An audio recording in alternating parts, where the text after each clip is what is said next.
Welcome to COASTER-net Uncut. Hello, ladies and gentlemen, and welcome back to another episode of COASTER-net Uncut.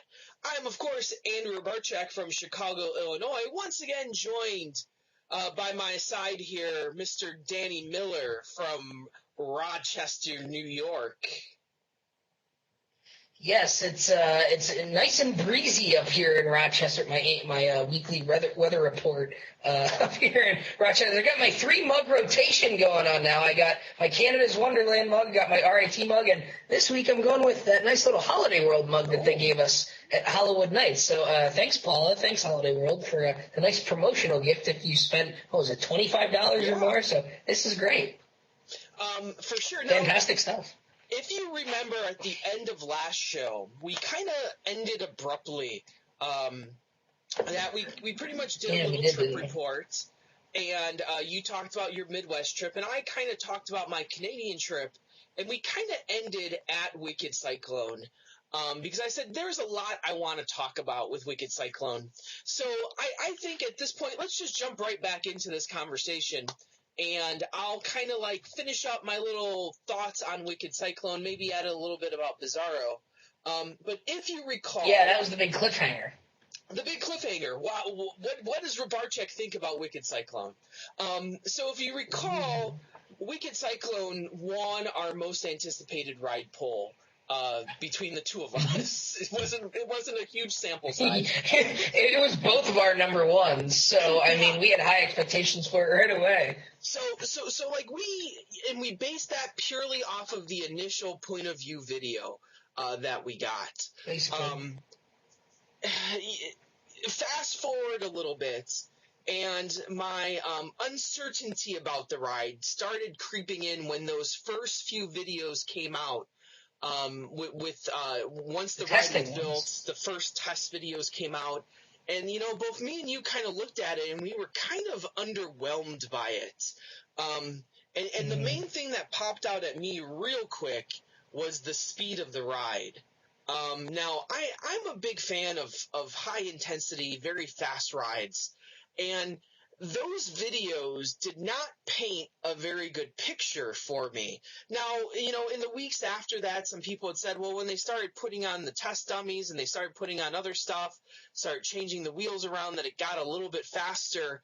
But I was never the same after that first video. It didn't even look like it was that much faster, especially when that same week we started seeing testing videos of Twisted Colossus, and that thing was hauling ass. Yeah, and it was kind of weird because, the thing about it is there's a lot of I hate to be this blunt about it, but there's a lot of coaster apologists out there that like to make excuses for rides, and it's almost as if they want these rides to do well.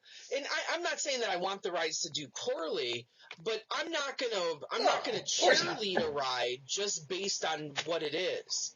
And one of the things that I don't like is I don't like when people rank rides before the ride even opens, that I'm going to put that onto my top 10 list or whatever. I know we kind of do it for the anticipation guide. We kind of estimate where it might saw that with Fury a lot, especially. Yeah. Well, Fury, because that was the first one to open. Fury number one, the day it was announced, and I haven't ridden it yet, and I'm walking into it with a very open mind. One of the things I wanted to do was ride Leviathan first, and I have a pretty good idea of where Leviathan is. It actually sits at number 11 right now, which might be a little smaller, shorter version. Yeah, it might be a little high on my list. At 11, it might be overranked. But in comparison, I think that's where I'm going to leave it. But Fury, I don't know about. So walking into Cyclone, I'm walking into the Q station, just as a heads up that they do have a very strict policy at Wicked Cyclone this year of you cannot, under any circumstances, choose your own seat. Even if you are the only person in the station, you have to be funneled into a particular row. So whatever. So actually, my first ride was towards the middle, which is kind of blah to begin with, because on an RMC, the middle's not – on any coaster, really, the middle's not where you want to be unless you're trying to avoid pain, like on an Aero Looper or something like that. So my first ride was not all that spectacular, to be honest with you. I kind of felt exactly the way I felt watching the video, that first test run video. It didn't feel super fast to me. It didn't feel like it had that oomph to it. When you think about the RMCs out there already, you think about Outlaw Run, you think about, New Texas Giant and Iron Rattler, and even Goliath to some extent, and all of them have a powerful punch to it. It just, it knocks you down. For as much as I've criticized Goliath in the past, it's a powerful punch. It surprises you with that. I've criticized New Texas Giant mainly for the second half, but I've never said anything bad about the first half of the ride. That first drop on New Texas Giant is one of the best first drops in all of coasters. I just don't think it follows up well with elements that I like. So Wicked Cyclone, though, I kind of got a few feelings about it immediately. And I know you haven't ridden it yet, but I know you have ridden Lightning Run. And we kind of talked about Lightning Run on the last show. And I kind of expressed my disappointment with Lightning Run. And unfortunately, I kind of got the same feeling on Wicked Cyclone, that it had a very Lightning Run feel to it with the pops of airtime. The airtime was a little bit better. I think it does directional change a lot better than Lightning Run, where you have that That's good. that turn where it banks outward. That's a unique element. But I also felt there was a lot of hints of Goliath in there too, with the different inversions on the ride. And, it got me thinking of, I don't think it would have changed my opinion of this ride, that I ranked this ride right alongside. It's a little bit above Lightning Run, so it's probably in my mid-40s Wicked Cyclone, where I was talking before, hoping that it might be a lot higher. But if I had to rank it, I'd put it in my mid-40s. And I kind of wonder if I had not ever ridden any of the RMCs before, if this was my first RMC, would my opinion have been different on it? Yeah, that's an interesting point, because so many of these people who are, you think about it, this is the first RMC we're really seeing on the East Coast. Outlaw Run is in the Midwest. Goliath is in the Midwest. You've got two in Texas. And, the West Coast people are getting Twisted Colossus, which now you and I are kind of looking at Twisted Colossus and saying, well, is that maybe the better coaster from this year? So, and then Medusa is just down there in Mexico. So it's really tough. So all the East Coast folks, this is their first experience, a lot of people, with RMC. So it's kind of like maybe they don't know what to expect. They don't know that it's going to be this crazy they're not expecting that crazy out-of-control ride like you get on an Outlaw Run or a Goliath or Iron Rattler or New Texas Giant. And when they ride it, they're like, holy crap, I've never ridden anything like this before. And maybe, I don't know, now it's going to be like, well, we're going to go ride the other ones, the older ones, and maybe think that they're even better. I don't know. Maybe they won't be as impressed because it's not new to them. So maybe that's, like you said, maybe that's what we're seeing here. And maybe you were underwhelmed because you kind of went in knowing what to expect, and because it wasn't as fast as you were saying as a lot of the other ones, maybe it just didn't quite hit the mark for that reason. Well, and the other thing about it is that, these elements, there's a few new things, like the Outer Bank, but, that's kind of new for a major coaster. We've seen it done before on things like the El Locos, especially like Steel Hog down at Indiana Beach has that Outer Bank. The directional change is pretty good. But, all the inversions feel a lot like Goliath's inversions. And, to be honest with you, I think Goliath does them far better than Wicked Cyclone does. Obviously, they're a lot higher in the air. They're a lot faster as you go through them. I think they're more intense than Wicked Cyclones. And I kind of get, I kind of begin to wonder, and maybe this is moving us into a different topic now, of these RMCs. Like we just heard today. We just heard today that there's a rumor going around that RMC is advertising for workers in Kentucky, in Tennessee, and in California. So it's they released that they're doing projects in Kentucky, Tennessee, and California, and it's like, well, Dollywood seems to be the shoe-in for Tennessee. Yeah. Most people are saying, oh, Twisted Twins, because why would you do anything with Kentucky Rumbler? That's not a ride that needs to be redone from everything I hear. So that pretty much leaves Twisted Twins at Kentucky Kingdom there, because they're not going to do anything to Thunder Run. And then in California, it's like most people are saying Ghost Rider. A few people are saying maybe Roar up at Discovery Kingdom, but I feel like GCI would do that retracking if it needed work, not RMC, because GCI is still around. Ghost Rider was CCI, which became the Gravity Group, but, I mean, so was Medusa down there at Six Flags Mexico, and that got the RMC treatment. So I think Ghost Rider might be the way that they're looking there. So anyway, back to your point about. So the point is that I'm trying to make here is that when we look at these coasters, as disappointing as Wicked Cyclone was for me, I almost begin to think, what coaster should be iron horsed? Because I don't think every coaster is a good candidate. And we've kind of talked about this before, that when you look at the first group of RMC coasters, they were very tall.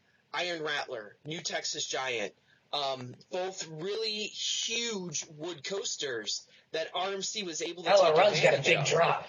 Oh, yeah. And they were able to take advantage of that height and really create a coaster that, for the most part, is a full coaster. On Wicked Cyclone, the stats, and I was kind of, I've said it before, I kind of try and stay away from information as much as possible on new coasters. I don't want to be influenced. As tough as that is, you still hear some things. But these numbers really hit home to me after I rode Wicked Cyclone. 109, that's how tall it is. 55 is how fast it is. 55. Let's put the 55 in perspective, because how many mine trains hit 55 on an average everyday basis? It's 55 is not a number that I want a coaster to be at. If I wasn't telling you that this was an iron horse, and I told you I'm making a roller coaster that's going to go 109 feet and go 55 miles an hour, how excited are you probably going to be about that coaster? Just with those two stats? Yeah. Just with those two stats, it's like, to me, that's getting into like X-Flight category. X-Flight's kind of in that category. Wild Eagle, I think, is even a little bit bigger and a little bit faster than that. If we're talking about steel coasters, and it's like those aren't anything. I mean, yeah, they're good coasters, and it sounds like we're kind of getting into the same kind of feeling that you had with you in particular. I was a bigger fan of Lightning Run than you were, but it's like it's a good coaster, but you're not going to go out of your way to go to it. Exactly, and like I'm looking at Cedar Creek Mine Ride, 42 miles an hour. I'm just for funsies here.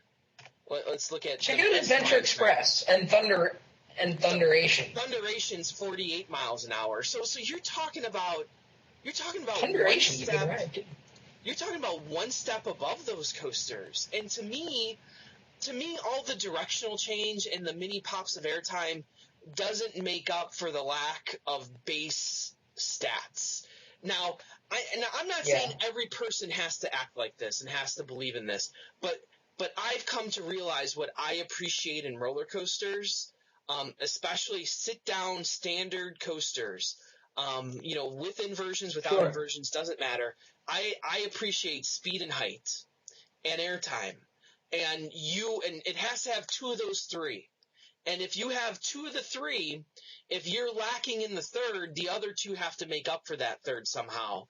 So Wicked Cyclone to me is lacking in the speed and height, and those two kind of go together because if you don't have the height, it's hard to get the speed on a coaster. So the airtime and the other gimmicks on Wicked Cyclone just don't make up for it.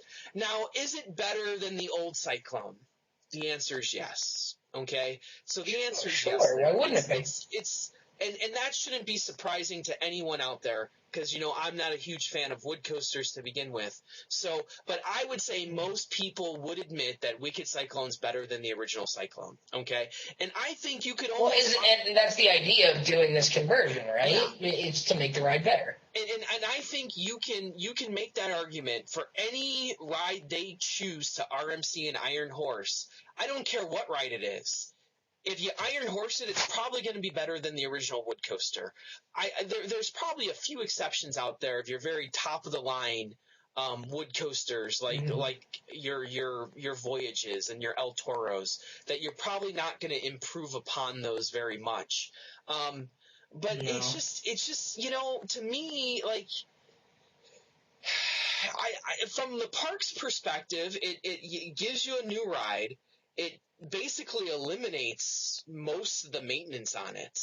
That you think of how much work a wood coaster is each and every year and how much benefit you get from that work because people normally complain about how rough wood coasters are to begin with. It makes sense from a park perspective, but from a top of the line, let's rank our roller coasters perspective, I don't think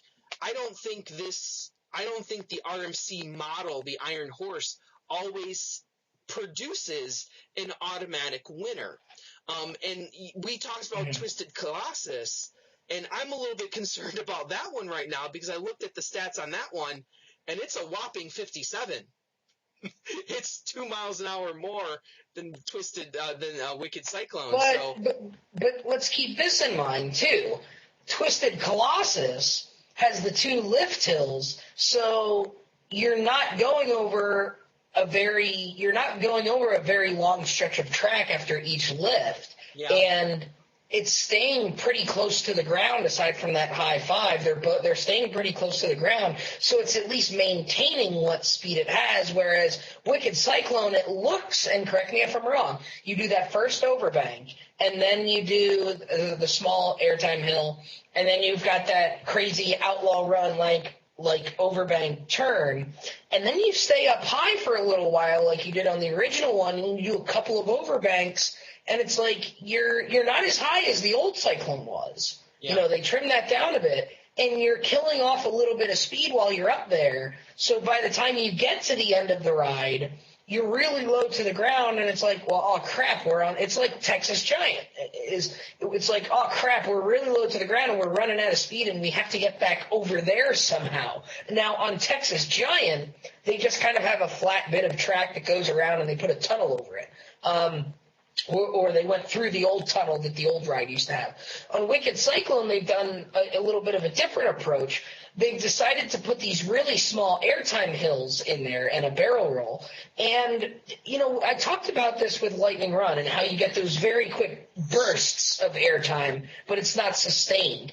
And I think they tried to improve on Texas Giant by putting in some airtime rather than just making it flat to get back to where it needs to go. The problem is, in order to give good airtime at such a small speed, you have to have a very small hill with a very sharp apex, kind of like this. And that's kind of what they have. On New Texas Giant and Iron Rattler, because you're going faster, at least in the first half of Texas Giant, you can have these more drawn-out hills that have this nice parabolic shape to them because you're going faster. You can sustain that airtime longer. But when you're going really slow, you have to have this tiny little hill that is very sharp at the top in order to get that pop of airtime. And because you're making it sharper, you're taking away the prolongness, I guess, or the amount of time that you're getting that airtime for. And I think that's what you and I, after the first drop and the first airtime hill on Lightning Run,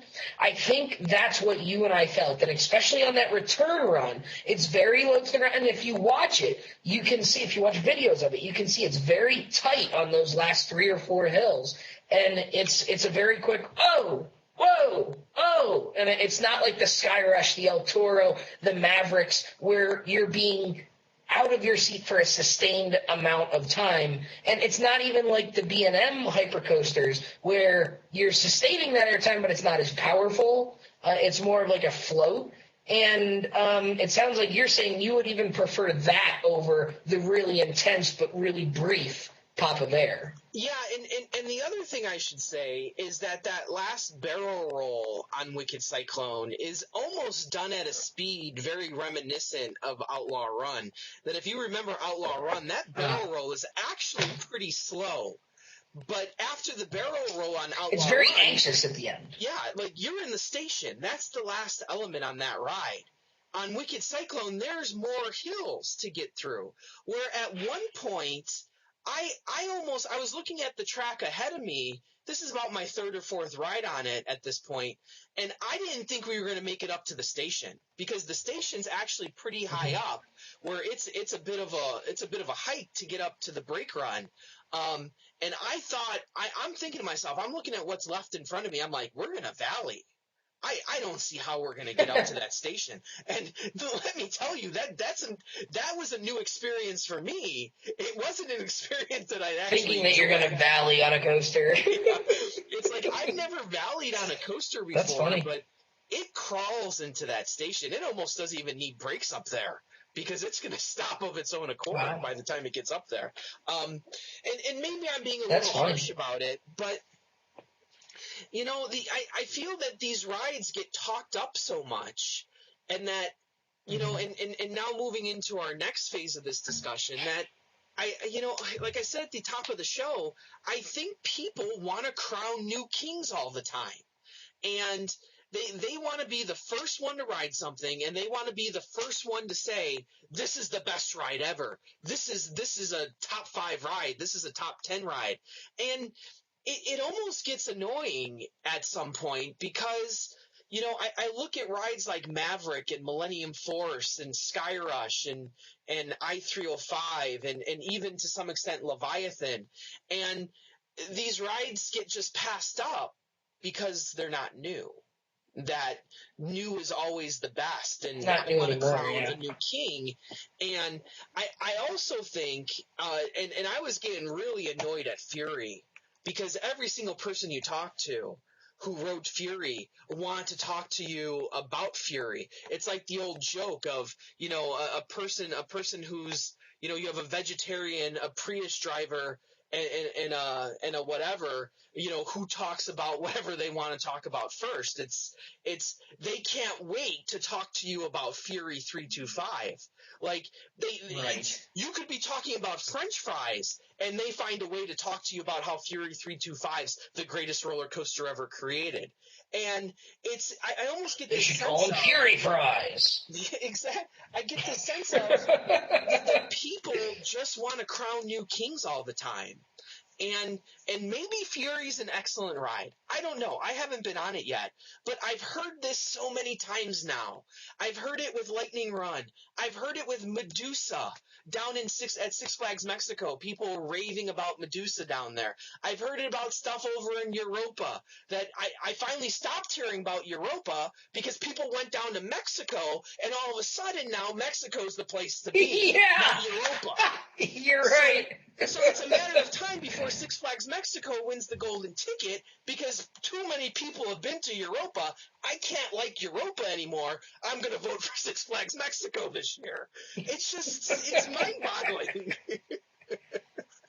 Well, and here's the thing. You and I have talked about this all the time, and I think when it comes to actually deciding, you know, on like a top 10 or whatever, you know, not everyone does a full-blown ranking, but I think mostly everyone has like a top 5 or a top 10, at least mentally, even if they don't write it down. And I think you and I are very much of the opinion that to be the man, you've got to beat the man. I mean, how long has Raptor been your favorite coaster? And, sometimes you go back and forth between Maverick and Raptor. But how long have those two been at the top of your list? Probably since you first rode them. Yeah, for sure. Am I right there? Yeah, I've loved Raptor since 1994. I've loved Maverick since 2007. You look at my top 10 list is not filled with new fads. Like, I think that's one of the most interesting parts of my top 10 list. And I know your top 10 list is a little bit like this too.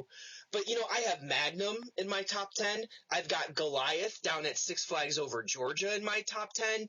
These are fairly recent rides, but they're not, it's not like they're brand new where my top 10 They're not new by any stretch. I mean, exactly. Like, my top 10 is not filled with the Wicked Cyclones and the Twisted Colossuses and the Outlaw Runs and all the newfangled things. Whatever's newest is in my top 10. And I kind of feel that people start making their lists not so much for what they think is their best or favorite ride, but to show off where they've been. So if I've been to Europa Park, I have to have Blue Fire in there, because how will anyone know I've been to Europa if I don't put it in my top 10? Well, and here's the interesting thing with that. And I read a while back, an article about Vodon Timber Coaster.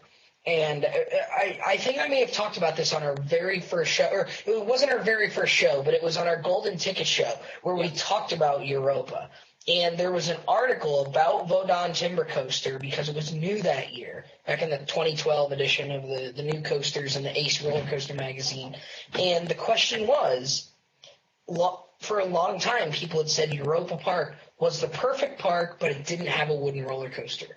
Now that it does, is the nearly perfect park now perfect? Because people always said that was the one thing that was missing. So when people ride Vodon Timber Coaster, they put it in their top 2, their top 3, their top 5, but that specific article says that it's not quite the intensity that we've come to know from the GCIs over here in America, because it actually runs urethane wheels. So it's not very long. It's actually shorter than most of the GCIs, even though it's bigger than most of them.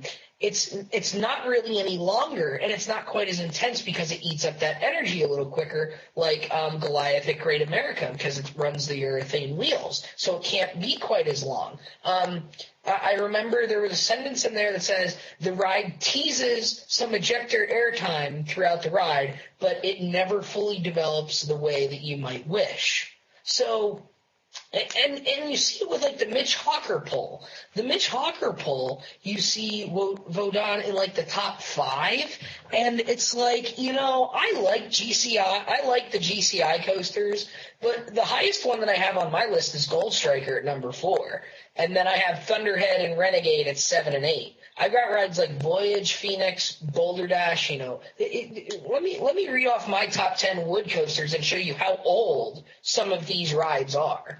You've got Voyage, which is a decade old. Phoenix, which opened at Knoebel. When I was at Knoebel's this past Monday, 30th birthday. 30 years it's been at Knoebel's, and it was in San Antonio for 40 years before that. Boulder Dash, that was built at the turn of the century. That's 15 years old almost now. Gold Striker's a new one. Okay, so that's one new one. Legend, 2000. Raven, 95. Thunderhead, 2004, so that's over a decade. Renegade was 07, I want to say, and that's one that you don't hear about ever because nobody ever gets up there to ride it. Number 9, hey, get ready to laugh here, The Beast. At night, 1979. That's an old one. That's one that everyone usually puts higher because it's like that classic ride. And then Ravine Flyer, number 10. And typically most people have that one higher. And then after that, I have rides like Shivering Timbers, Outlaw Run, El Toro, Goliath, and Hades 360. So I think so many people we saw with Outlaw Run and Goliath, and I think Outlaw Run might have been the biggest culprit of this, is when people rode Outlaw Run in its first year, especially early on in its first year, they were like, that was so incredible, new number 1 coaster. How many people rode Outlaw Run and immediately declared it their new number one coaster? I put it in, I think I put it at like 6 at the time, and I've reridden a lot of the other wood coasters, and I've ridden some new wood coasters like Gold Striker and Shivering Timbers since then, and Renegade, that I all put higher because, quite frankly, if I had the two next to each other, I would take the other ride first. Part of that has to do with Outlaw Run's length. It's a very intense ride, a very thrilling ride, a very exciting ride, a very unique ride. But part of that has to do with the length, and I like the feel of an old-school wooden roller coaster. I like when it beats you up a little bit. Voyage beats you up a little bit. Legend certainly beats you up a good deal. I mean, after 2 rides at Hollywood Nights, we come back into the brake run, and we're both panting and sweating, and you're like, it tried to kill us. It tried to kill us. And it's like, please let there be someone in our row. And there is not an effing soul in that station.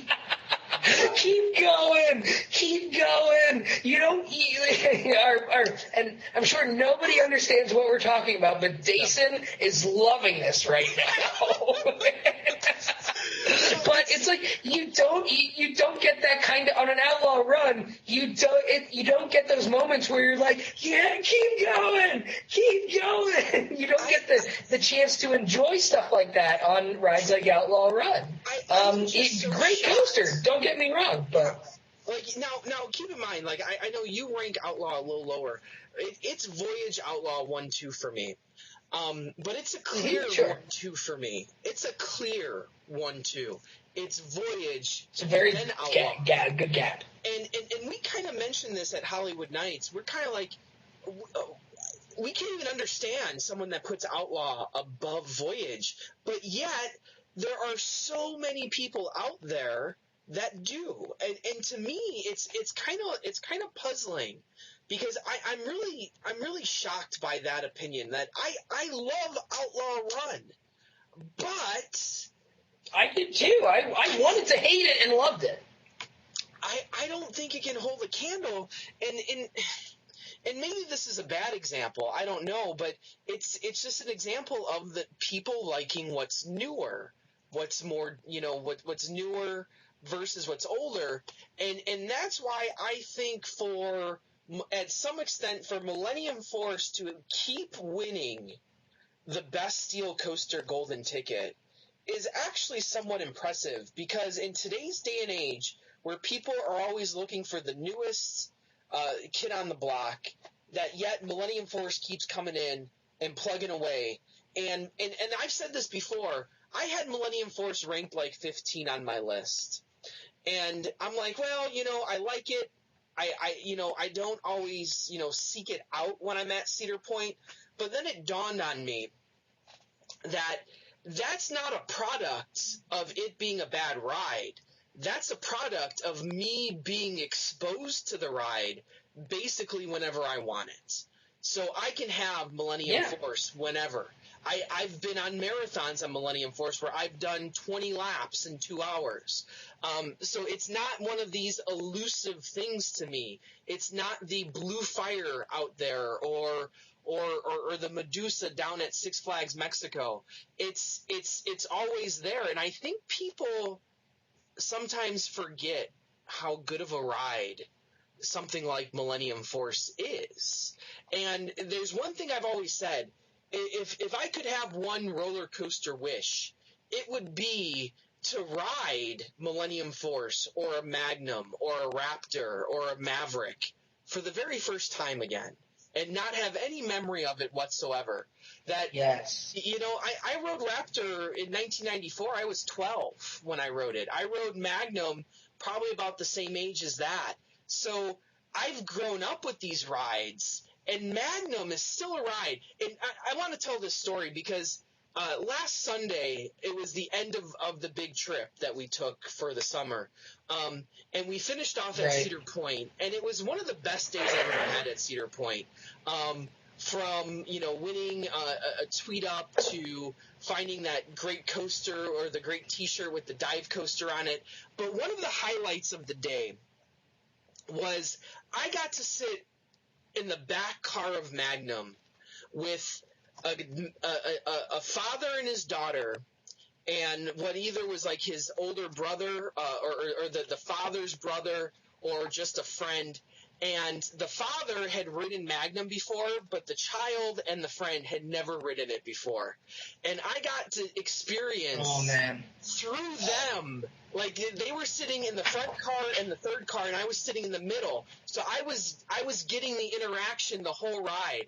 And just to see how happy they were after riding Magnum for the very first time, like I got to live vicariously through them.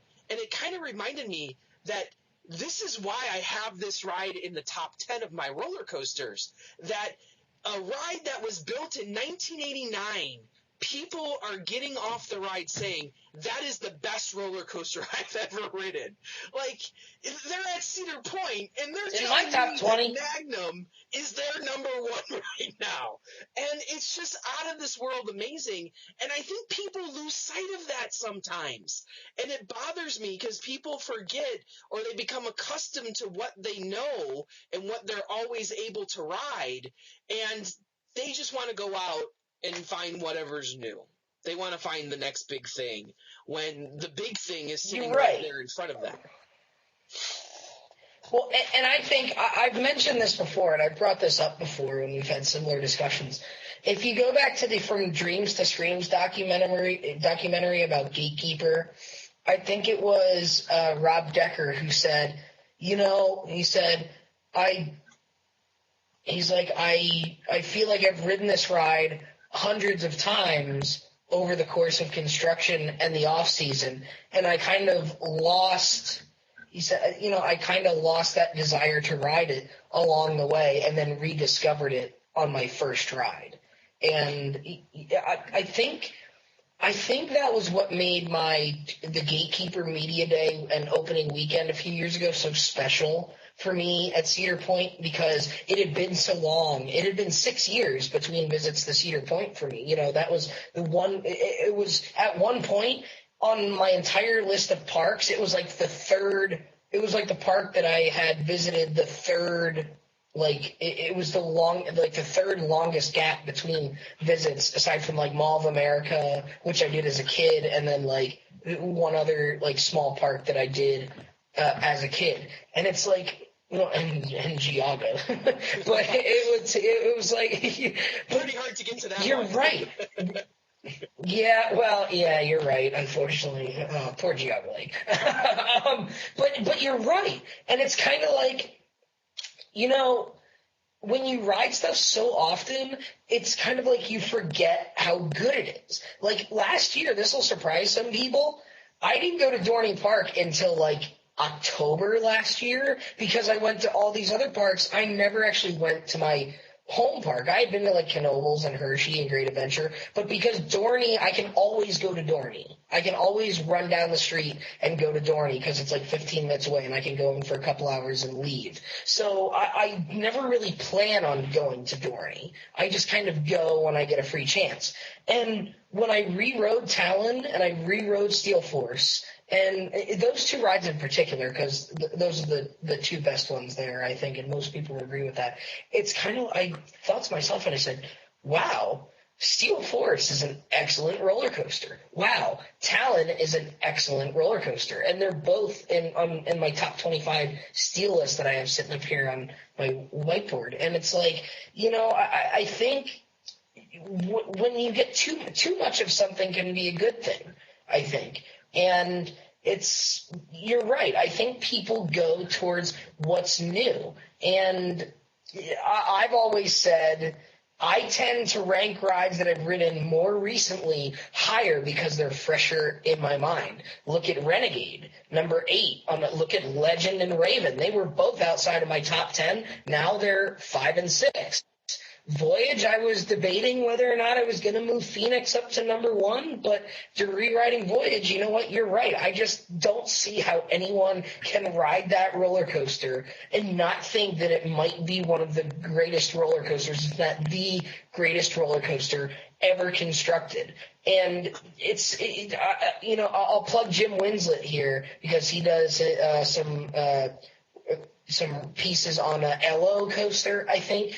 And I read to you while we were at Hollywood Nights the article that he wrote about Voyage. And it is just so spot on about how the ride surprises you and how even riding it several times over and over again like we did during ERT, it continues to surprise you every single ride. I think Raven and Legend are able to do that same thing, and I think Thunderbird to a point did it too, and that's what makes those coasters at that park so great. And it's, other rides that I've ridden more recently, like Shivering Timbers is high on my list. Renegade, other rides that I've ridden recently, Goliath, Hades, I put those rides very highly. El Toro has kind of sunk down. El Toro at one point I think was 5 or 6. It's been broken the last 3 times I've gone to Great Adventure. I haven't ridden El Toro in almost a year and a half. It's gone down to 13 on my wood list. Now, when Batman Backwards comes to Great Adventure, I'm going to go back, hopefully get to ride El Toro, and I'm sure it'll move up on my list a little bit. I'm sure it will. But, it's what have you done for me lately? We see it in sports with coaches. Who cares if you won me a Super Bowl 10 years ago? If you haven't made the playoffs the last 3 years, you got to go. It's the same sort of thing. What have you done for me lately? What kind of ride have you given me lately? And see, I'm a lot different with that, where my list does not move. My list is pretty static. That it has to be something. I'm not one of these guys that is a kingmaker, that I'm going to put something. If I put something somewhere, it's going to be because it did something for me. Really, for me, I have a top 40 list that I always have updated. But for me, it's really my top 10. It's my top 10 that matters. And more importantly, it's my top 5. That's what I'm looking for. I'm looking for something to really, really blow my mind. Just completely out of the water. And if you can make my top 10 or top 5, then that's a ride that I feel really deserves to be there. Because I feel that every coaster in my top 10 is deserving to be there, in my opinion, at some level. It's funny you mention that, because my Steel top 10 prior to Thunderbird breaking into the top 10 after our trip a few weeks ago, my Steel top 10 hasn't changed in over a year. Yeah. And considering how often I get to a lot of those other rides, that's somewhat of an impressive feat. My wood list, Voyage, Phoenix, Boulder Dash, Gold Striker, the top 4 hasn't changed since I rode Gold Striker back in June of last year, so a year now. There's been a little bit of shuffling, maybe 5 through like 15. You've had a couple shift a few spots in there as I've reridden it, because like Legend and Raven, I went 3 years without riding. Boulder Dash, I went a couple years without riding. Thunderhead, I went 3 years without riding. Was new, obviously. Shivering Timbers was new to me last year. So, things had shifted a bit. But generally speaking, Manta has been my number 1 steel coaster for 3 years now. Apollo's Chariot has been number 2 for 2 years. Bizarro has been number 3 since I moved Apollo's Chariot up to number 2. Maverick, Skyrush, and I-305 have been in that order for like 2.5 years.